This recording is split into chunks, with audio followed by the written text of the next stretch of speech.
संध्या सुंदरी सूर्यकांत त्रिपाठी निराला। सूर्यकांत त्रिपाठी निराला की लिखी हुई संध्या सुंदरी कविता जो है वो आज हम लोग कवर करेंगे। सूर्यकांत त्रिपाठी निराला जो है 1896 में पश्चिम बंगाल के मेदिनीपुर में इनका जन्म हुआ था और वहां पर महिषादल नाम की एक जगह है, महिषादल नाम का एक छोटा सा कस्बा है, वहां पर इनका जन्म हुआ था।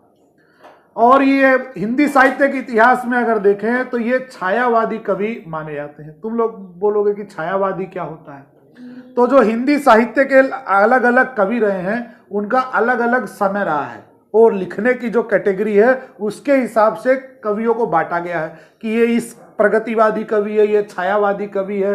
ये तो छायावाद जो है वो अपने हिंदी साहित्य के इतिहास के सिलेबस में है, तो वहां पर हम लोग छायावाद पढ़ेंगे। छायावाद के अंदर कौन कौन से कवि है ये पढ़ेंगे, उन कवियों की रचनाओं के बारे में पढ़ेंगे, उन कवियों की रचनाओं की क्या क्या विशेषताएं रही हैं उनके बारे में सब कुछ वहां पर हम लोग पढ़ेंगे। अभी सिर्फ हम लोग इतना जान लेते हैं कि निराला जी जो हैं वो छायावादी कवि रहे हैं।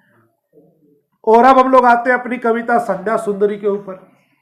संध्या सुंदरी पढ़ने से पहले एक छोटी सी चीज हम लोग समझने की कोशिश करते हैं। वो शब्द एक शब्द है, वो शब्द है मानवीकरण। मानवीकरण नहीं जाएगा हाथ, तुम्हारा चला भी जा सकता है, कानून से लंबा हाथ उठा। मानवीकरण, क्या कोई जानता है मानवीकरण होता क्या है? मानवीकरण क्या होता है? किसी चीज को मतलब इंसान जिसमें आप जान डाल के वो प्रस्तुत करना। अगल बगल तो है ही, सही तो है।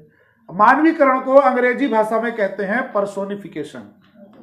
पर्सोनिफिकेशन का मतलब होता है जब किसी प्राकृतिक तत्व को, प्राकृतिक तत्व जैसे कि नदी, पहाड़, पेड़, ये सब, ये है तो बेजान, इनमें जान नहीं होती, लेकिन कवि लोग उनका चित्रण, उनकी प्रेजेंटेशन एक जीवित व्यक्ति की तरह कर देते हैं।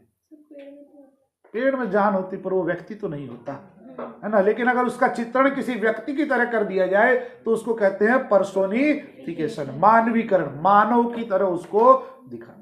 जैसे कि नदी को ऐसे दर्शाया जाए कि नदी की चाल को, चाल के बारे में बताया जाए तो नदी की चाल नहीं होती, नदी की तो गति होती है, बहाव होता है, लेकिन उसको चाल बताएंगे तो चाल किसकी होती है? ह्यूमन बीइंग की। तो इसीलिए इसको बोलते हैं पर्सोनिफिकेशन। कई बार हम लोगों ने देखा है हिमालय को या किसी पहाड़ को जो है वो साधु महात्मा की तरह दर्शाया जाता है, वो भी हो गया पर्सोनिफिकेशन, मतलब किसी निर्जीव चीज का सजीव चीज की तरह वर्णन।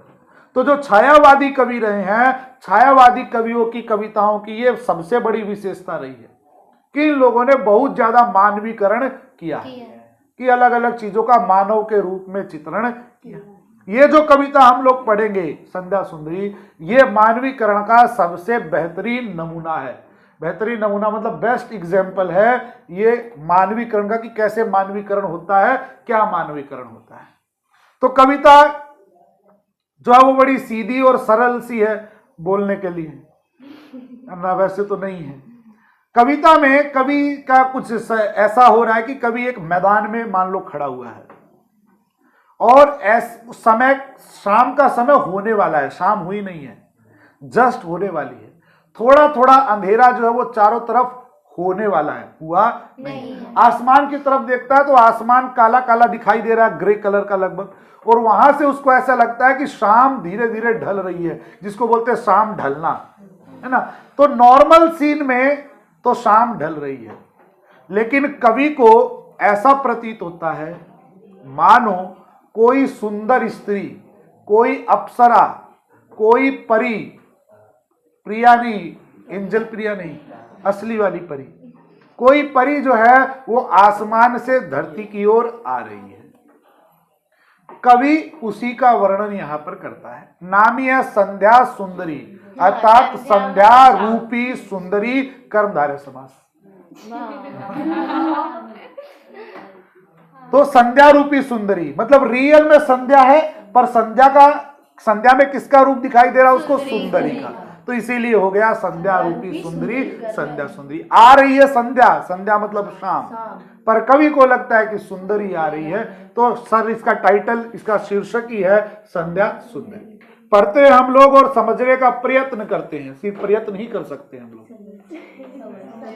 दिवसावसान का समय, मेघमय आसमान से उतर रही है, वह संध्या सुंदरी परी सी धीरे धीरे धीरे।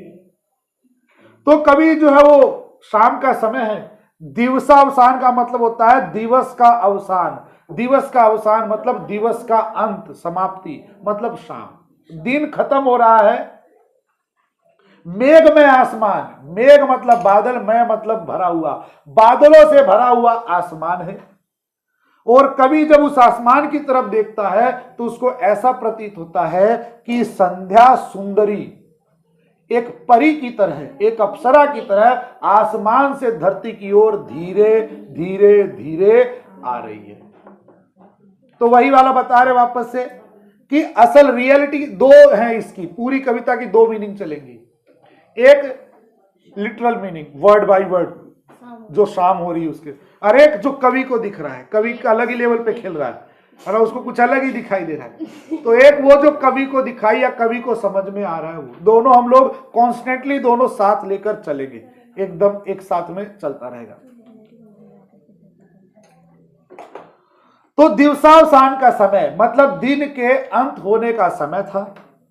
मेघ में आसमान, बादल जो है वो आसमान से, आसमान जो है वो बादल से भरा हुआ था और उसी बादलों के बीच से आ रही थी संध्या सुंदरी। रियलिटी में शाम हो रही है, धीरे धीरे धीरे अंधकार चारों तरफ छा रहा है और कवि की इमेजिनेशन में एक सुंदर स्त्री आसमान से धरती की ओर आ रही है। 4 लाइनों में किसी को कुछ पूछना हो तो जल्दी से पूछ ले। बढ़ते हैं आगे।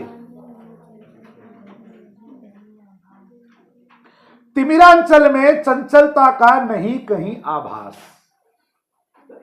पहले लिटरल मीनिंग, वर्ड की मीनिंग क्या है? वर्ड की मीनिंग यह है कि चारों तरफ एक थोड़ा थोड़ा हल्का अंधकार जो है वो छा रहा है और जैसे ही अंधकार छाता है संसार की चंचलता समाप्त हो जाती है। अब हम लोग ये समझेंगे चंचलता क्या है। चंचलता हम एक अलग एग्जाम्पल आके समझाते हैं जो तुम लोग डेली लाइफ में सुनते या समझते हो। 2 तरह के बच्चे तुम लोग देखते होगे घर इधर उधर। एक जो हमेशा उछलते कूदते रहते हैं, मस्ती करते थे, उनको कहा जाता है तो बड़ा बड़ा चंचल है ना। वहीं दूसरी तरफ कोई बच्चा होगा कोना पकड़ के एक जगह बैठ जाएगा तो बैठ जाएगा, उसको बोलेंगे तो शांत है, ये तो गंभीर है। गौतम वाला नहीं, असली वाला गंभीर। तो ये हो गया चंचल और ये हो गया गंभीर। तो चंचल मतलब होता है लहराता हुआ आंचल। यहां पर अगर कोई आंचल लहरा रहा है उसको बोलेंगे चंचल आंचल, है ना। तो यहां जो सुंदरी आ रही है, ये जो अंधकार है, ये कवि को उसका आंचल प्रतीत होता है। और ये आंचल अच्छा कब लगता है? जब वो लहराता रहे। लेकिन इस जो ये संध्या सुंदरी है, जो अप्सरा आसमान से उतर रही है, इसका जो आंचल है, उसका आंचल का नाम ही है तिमिरांचल। तिमिरांचल 2 शब्दों से मिलकर बना है, तिमिर और आंचल। तिमिर मतलब होता है अंधकार, तो अंधकार रूपी आंचल, कर्मधारय समास। अंधकार रूपी आंचल तो असल में है अंधकार, लेकिन कवि को दिखाई दे रहा है उसका आंचल। अंधकार भी किस कलर का होता है? ब्लैक। उसका आंचल भी हो गया है ब्लैक। अच्छा, उसका आंचल लहरा नहीं रहा है, बिल्कुल शांत गंभीर। और अगर सही अर्थों में देखो तो शाम का समय ऐसा ही होता है। शाम का समय ऐसा होता है जो दिन भर काम किए हुए थके लोग अपनी चंचलता भूल जाते हैं। अपने जो सवेरे सवेरे तरोताजा थे, अब वो तरोताजा नहीं रहे। अब वो लोग धीरे धीरे थोड़े से सीरियस, थोड़े से गंभीर, थोड़े से टायर्ड, थके हुए से लगने लगते हैं। तो इसीलिए पूरा माहौल ही वैसा बना हुआ है कि उसका आंचल। तो वह 2 मीनिंग समझ में आई। लिटरल मीनिंग, शाब्दिक मीनिंग क्या है कि एक अंधकार चारों तरफ छा रहा है और अंधकार की वजह से चंचलता खत्म हो गई है।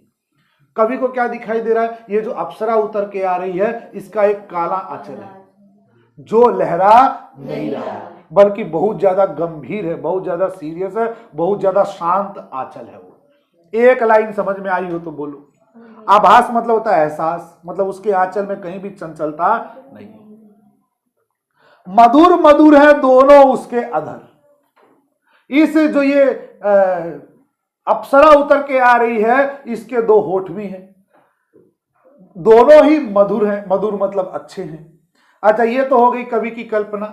रियल में इसके दोनों होठ क्या है? धरती और आकाश, ये दोनों उसके अधर हैं, दोनों उसके होठ हैं। अच्छा, इनमें क्या खास बात है भाई? किंतु जरा गंभीर नहीं है उनमें हास विलास। जब भी हम लोग अप्सराओं की कल्पना करेंगे, जब भी हम लोग परियों की कल्पना करेंगे, तो परियां जो है वो बत्ती सी दिखाती हुई मिलती है ना, कोलगेट का ऐड करते हुए, हमेशा मुस्कुराहट उनके चेहरे पे रहेगी। लेकिन ये जो अप्सरा है, ये जो कवि की जो काल्पनिक सुंदरी है, संध्या सुंदरी है, इसके दोनों ही होठ, हम जब भी होठ बोलेंगे तुम लोग समझना धरती और आकाश, इनमें कहीं भी हास या विलास नहीं है। हास विलास का मतलब है कहीं कोई हंसी, कहीं कोई मुस्कुराहट, कहीं कोई लग्जरी टाइप चीज नहीं, बल्कि ये दोनों ही बहुत ज्यादा गंभीर है, शांत है। ये कवि की कल्पना होगी। रियलिटी क्या है? रियलिटी वापस से वही है कि शाम का समय है, चारों तरफ एक शांति, एक सन्नाटा जो है वो छाया हुआ है, कहीं कोई भी जो है वो हंसते हुए नजर नहीं आता, क्योंकि दिन भर लोगों ने काम किया है। थके हारे मजदूर किसान अपने काम से, अपने खेतों से घर की तरफ लौट रहे हैं, कंधे उनके झुक गए हैं क्योंकि दिन भर की थकावट की वजह से। तो चारों तरफ एक सन्नाटा, एक शांति वाला माहौल छा गया है। तो धरती और आकाश दोनों ही गंभीर हो गए हैं, दोनों ही बिल्कुल शांत हो गए। तो यही बात लिखी है, मधुर मधुर है दोनों उसके अधर, किंतु जरा गंभीर नहीं है उनमें हास विलास, कि उनमें तनिक भी हंसी खुशी दिखाई नहीं दे रही इस अप्सरा के दोनों होठों में। ये तो अप्सरा को साइड, रियलिटी में क्या है कि धरती और आकाश चारों तरफ एक शांति, एक सन्नाटा छाया हुआ है, कहीं कोई पार्टी वगैरह, हंसी खुशी वगैरह दिखाई नहीं दे रही।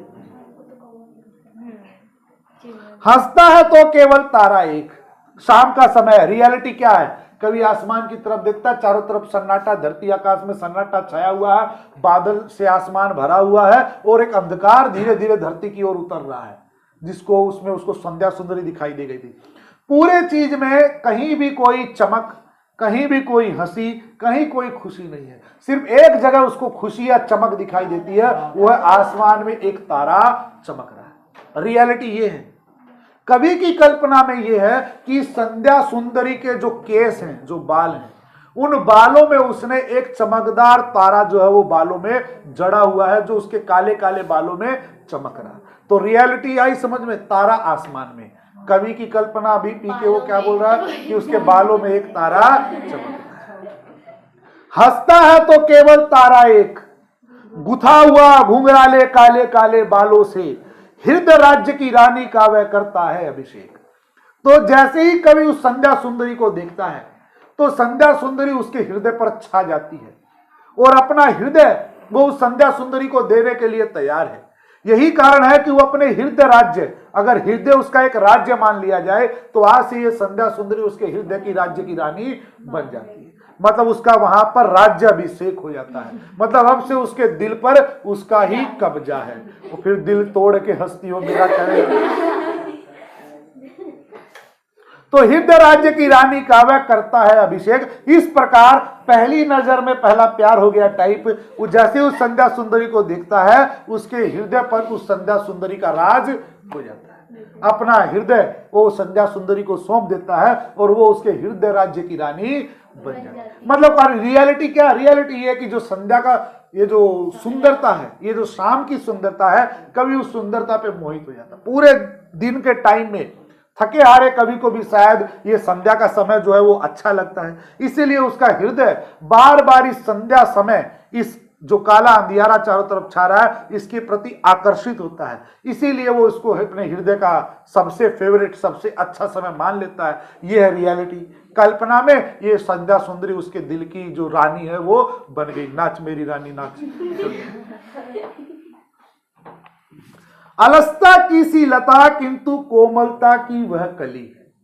बड़े पुराने समय से ही यह प्रचलन रहा है कि कवि जो है वो हमेशा अप्सराओं की, परियों की तुलना जो है वो फूल से, कली से, इन सब से करते रहे हैं।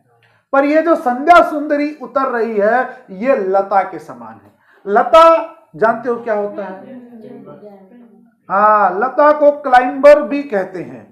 क्लाइंबर्स इसीलिए कहते हैं क्योंकि वो अपने से सीधे नहीं चल सकते ऊपर की तरफ। वो क्या करते हैं कि जो चीज आती है उसके ऊपर लिपट जाते हैं, तो उनमें वो नहीं होते, एक तरह से तना नहीं होता है, जिसकी वजह से वो क्लाइंबर्स कहे जाते हैं, कुछ पकड़ के ही आगे बढ़ते हैं। तो ये जो लता का कंपैरिजन किया गया आलस्य से। आलस्य तो जानते होगे तुम लोग बेटर में, आलस्य क्या है। तो ये जो ये जो संध्या सुंदरी आसमान से धरती की ओर उतर रही है, इसमें आलस्य बहुत भरा हुआ है, बहुत ज्यादा आलसी है। आलसी भी तो तुम लोग सोचोगे ये क्या बोल रहा है, तो आलसी का अगर लिटरल मीनिंग आएंगे तो ज्यादा बेटर वे में समझ में आया, क्योंकि शाम का समय ऐसा होता है जब पूरे संसार में चारों तरफ आलस्य ही दिखाई देता है। दिन भर के थके हारे लोग, काम करके थके हुए लोग थोड़ा सा आराम खोजते हैं, और आराम के चक्कर में थोड़ा सा आलस्य उनके ऊपर छा जाता है, नींद थोड़ी बहुत आने लगती है। इसीलिए कवि को ये जो संध्या सुंदरी है ये आलस्य से ग्रसित, आलस्य से भरी हुई दिखाई देती है। कोमल तो है, और कोमल भी कितनी कोमल है, कली के समान। सबको कली का मतलब भी पता है, कली मतलब फूल नहीं होता है, फूल का जो भी पहले वाली स्टेज होती है बर्ड, है ना, उसको कहते हैं कली। तो ये जो संध्या सुंदरी उतर रही है कोमल है और आलस्य से भरी हुई है। अच्छा, अकेली नहीं आ रही है, उसकी एक सहेली भी उसके साथ है। हाँ, उसकी एक सहेली उसके साथ है, उस सहेली का नाम है नीरवता। नीरवता मतलब होता है शांति। तो रियलिटी क्या है, जैसे ही संध्या आती है चारों तरफ शांति, नीरवता छा जाती है। कवि की कल्पना में कि ये संध्या अकेले नहीं आ रही है, ये अपने साथ अपनी सहेली नीरवता शांति को लेकर भी आ रही, उसके कंधे पर हाथ रखकर दोनों साथ में धरती से आसमान, आसमान से धरती की तरफ आ रहे। देखो, सखी नीरवता के कंधे पर डाले बां छासी अंबर पथ से चली। अंबर पथ मतलब आसमान से धरती की ओर रास्ता है कोई, और उस रास्ते से वो चलते हुए धीरे धीरे धरती की ओर चली आ रही है, अकेली नहीं है। उसकी अच्छा, रियलिटी में भी यही होता है, जैसी संध्या आती है नीरवता भी आती है। तो यही कवि की कल्पना में भी कि संध्या अकेले नहीं आ रही है, नीरवता मतलब